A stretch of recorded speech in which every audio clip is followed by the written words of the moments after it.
ఐబొమ్మ రవిని అరెస్ట్ చేసినందుకు తెలంగాణ ప్రభుత్వానికి పోలీసులకు ఫిలిం ఛాంబర్ అధ్యక్షుడు భరత్ భూషణ్ నిర్మాత కళ్యాణ్ ధన్యవాదాలు తెలిపారు. పైరసీని అరికట్టేందుకు ఫిలిం ఛాంబర్ సైతం ఎంతో కృషి చేస్తోందని ఫిలిం ఛాంబర్ అధ్యక్షుడు భరత్ భూషణ్ వెల్లడించారు.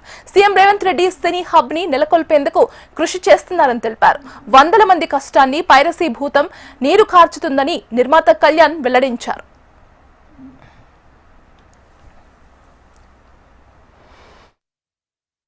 ఆల్ ఓవర్ ఇండియాలో Telugu film chamber of commerce ఒకటే ఈ వీడియో పైరసీ సెల్ మెయింటైన్ చేస్తూ స్టిల్ 24 hours 365 days వర్క్ చేస్తూ లింకులు తీయటం అయితేమి, లింకులు పట్టుకోవటం అయితేమి, కొందరికి క్లూలు ఇవ్వటం అయితేమి, ఇవన్నీ జరిగినాయి. మధ్యలో ఒక పేజ్లో ఇక్కడ కూడా చిన్న చిన్న తప్పులు జరిగితే అసలు క్లోజ్ చేసేద్దామనే ఒక దీనికి వచ్చినప్పుడు లేదు, మనం చేసిన ఎఫర్ట్లు చాలా గొప్పవి, మనం సాగిద్దామని ఇక్కడ ఇంకా ఇంకోటి చేయటం జరిగింది. ఒకప్పుడు ఎక్కడికక్కడ కొత్త వరవడి స్క్రీన్ మీద నుంచి కెమెరాలు థియేటర్లో తీసేస్తున్నారని స్క్రీన్స్ కొన్ని అరేంజ్ చేస్తే దాన్ని క్యాప్చర్ చేయలేనటువంటి టెక్నికల్ కూడా టెస్టులు చేయటం జరిగింది. ఇంకా సాంకేతికత వస్తుంది. డెఫినెట్గా దీని మీద మనం ఇంకా పరిశోధించాలి.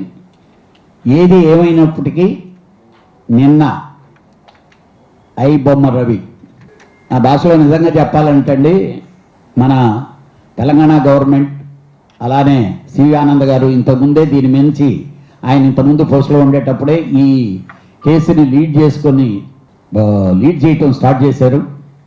తర్వాత సజ్జనార్ గారు వారి బృందం డెఫినెట్గా చాలా మంచి ఎఫర్ట్ చేశారు. దానికి రేవంత్ రెడ్డి గారి గవర్నమెంట్ డిపార్ట్మెంట్కి సపోర్ట్ ఇవ్వటం కానీ, వాళ్ళకి సినిమా ఇండస్ట్రీ మీద ఎంత ప్రేమ ఉందనేది మీ అందరికీ తెలిసిందే. రీసెంట్గా కూడా ముఖ్యమంత్రి గారు చెప్పారు. కానీ మేమైతే ఈరోజు ఈ ప్రెస్ మీట్తో దీన్ని ఇలా వదలదాం అనుకోవటం లేదు. ఏదో కృతజ్ఞతలు చెప్పేశాం కదా, ఇది అయిపోయిందని. They are the heroes. మనందరం ఎన్ని లీడ్లు చేసినా ఏం చేసినా వాళ్ళ టీం కష్టపడి పనిచేసింది. ఫిలిం ఇండస్ట్రీ వాళ్ళందరినీ పిలవాలి. ఒక డయాస్ మీద వాళ్ళని చాలా గౌరవంగా తెలుగు ఫిలిం ఛాంబర్ తరపున, ఫిలిం ఇండస్ట్రీ తరపున చాలా గొప్పగా మనం వాళ్ళందరినీ సన్మానించుకోవాలి. ఐబొమ్మ అన్న అది మీకు అందరూ నిన్న చూశారు మీరు.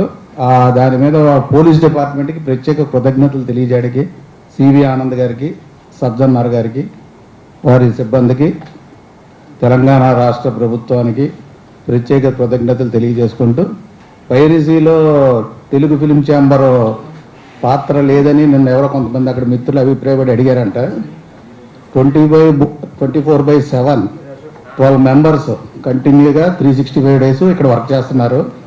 మా పైరసీ సెల్ నుంచి ఇచ్చిన లీకుల ద్వారానే గతంలో చాలా అంటే ఇతర దేశాల్లో కూడా గుర్తింపు చెందే విధంగా ఛాంబర్ పైరసీ సెల్ వర్క్ చేస్తుంది. ఇప్పుడు వీళ్ళకి ఇచ్చిన లీకులు కూడా ఇక్కడ మా దగ్గర నుంచి వెళ్ళినవే. అది కొంచెం మీరు ఎవరో అపోహలో ఉన్నట్టున్నారు. తెలుగు ఫిలిం ఛాంబర్ అన్నది పైరసీ మీద ఫస్ట్ నుంచి యుద్ధం చేస్తూనే ఉంది, సక్సెస్ఫుల్గా ఉంది.